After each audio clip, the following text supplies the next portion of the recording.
I came from a background of construction, zero sales experience at all.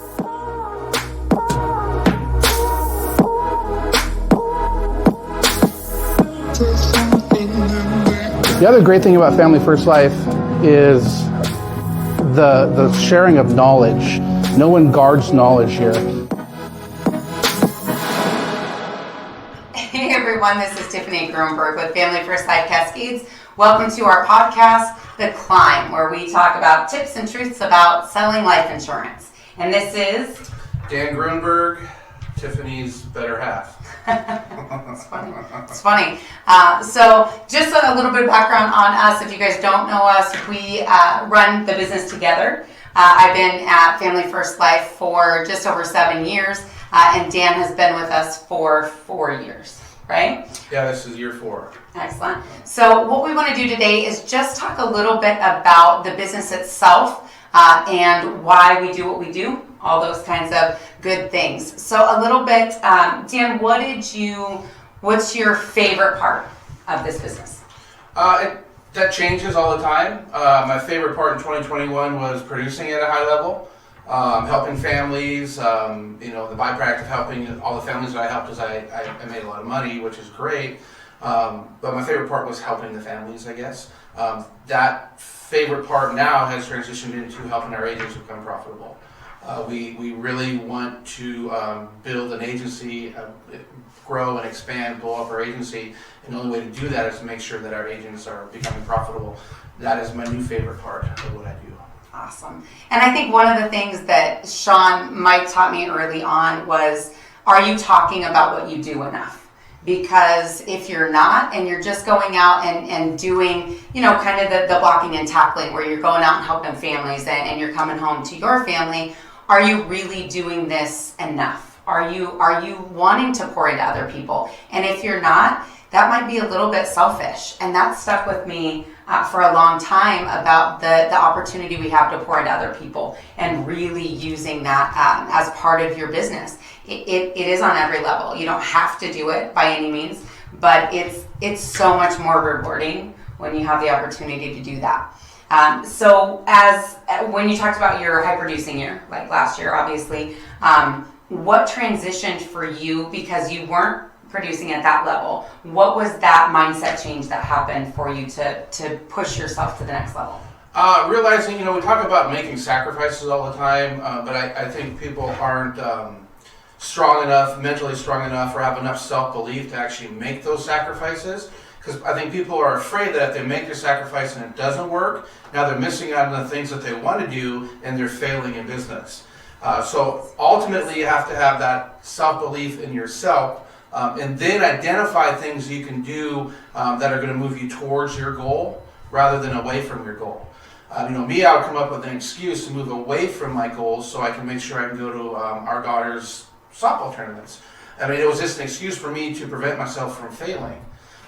In 2021, I realized that if I want to move towards my goal, I have to give up certain things. And the big thing for me I had to sacrifice was going to my daughter's softball tournaments. I did. It sucked, but it worked.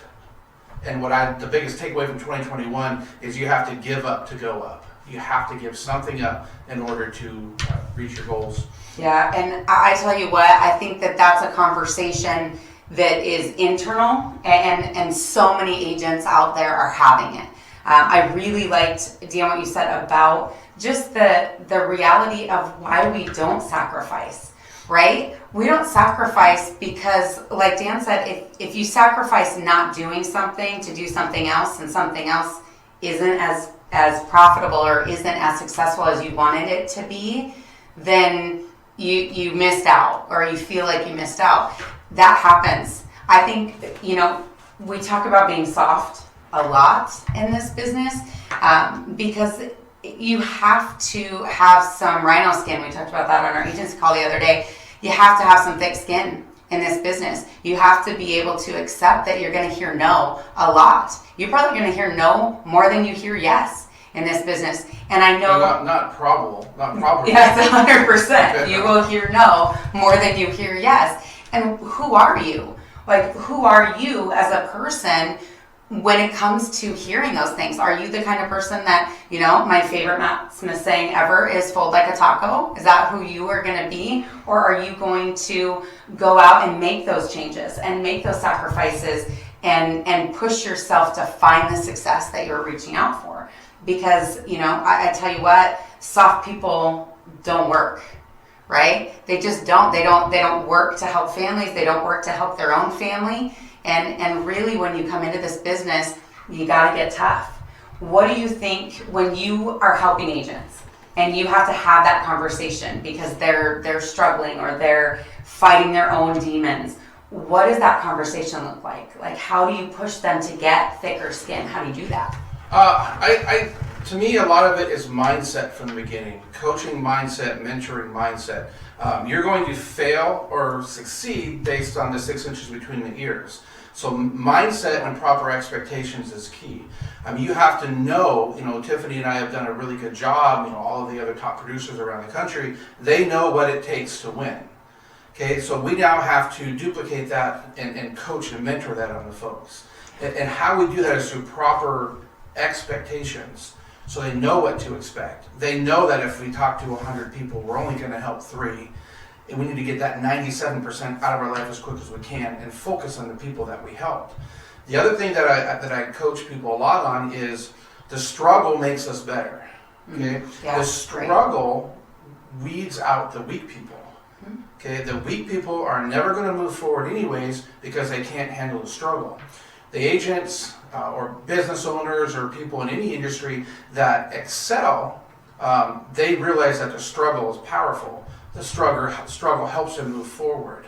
The struggle is real, but the struggle also is key to your success because you're going to learn from it. I tell agents all the time that I'm coaching when they call and they're upset and they're beating themselves up. I went 1 for 8 today and it was horrible, and they want to focus on the 7 that they didn't help. I'm like, let's learn from the struggle, but why don't we just flip it a little bit here and let's focus on the one you did help. What went right?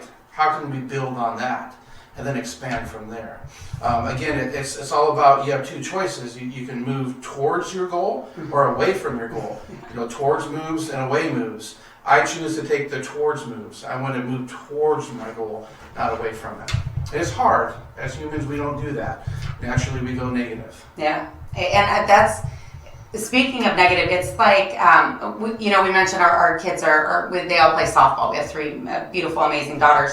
And the things you learn from, like for us, when we watch our kids and what their commitment to their sport, their drive, their desire to be better, their mental strife when they go 0 for 8, right? Those are our softball, right, in baseball terms. When we get to watch that, we have to recognize, and I think this is a big part of what we do in our business, and hopefully you guys can start implementing this in your business. Somebody's watching. Somebody's watching. If we struggle in our business and we don't adapt and change and grow and push forward, our kids aren't going to do that either. They're not going to do it in their sport. They're not going to do that in their everyday life, in their relationships.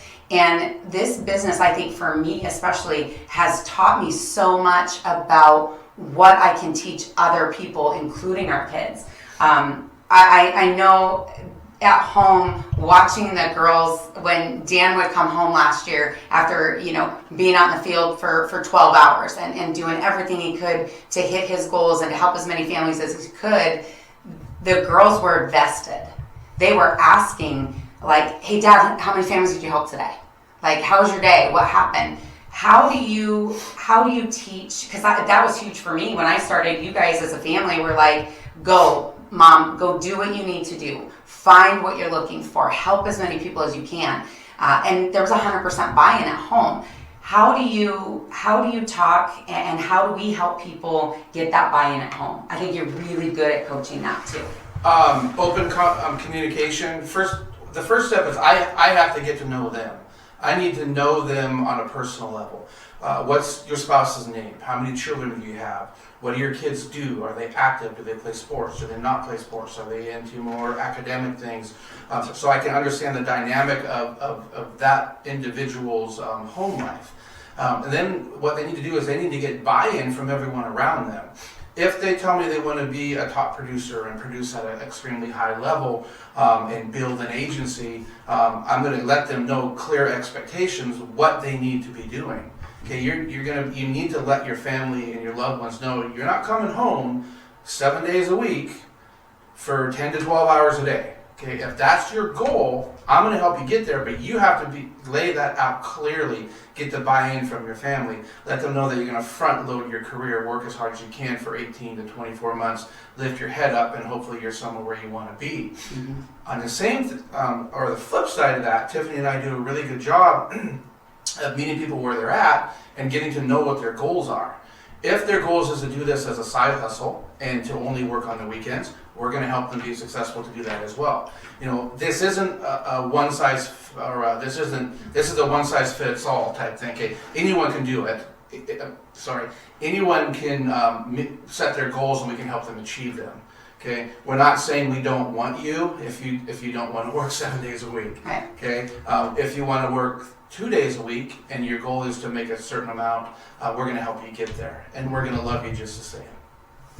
Yeah, I think that it's really, it just comes down to communication. I think that's massive. You communicate on the phone when you're helping clients. You communicate in the home when you're helping clients. You communicate in a virtual world with other agents, and you have to do that at home. I think that communication level has to start at home, and that's where you truly can find and build your success. Because the big thing about this business is we want you to come in here and build a foundation.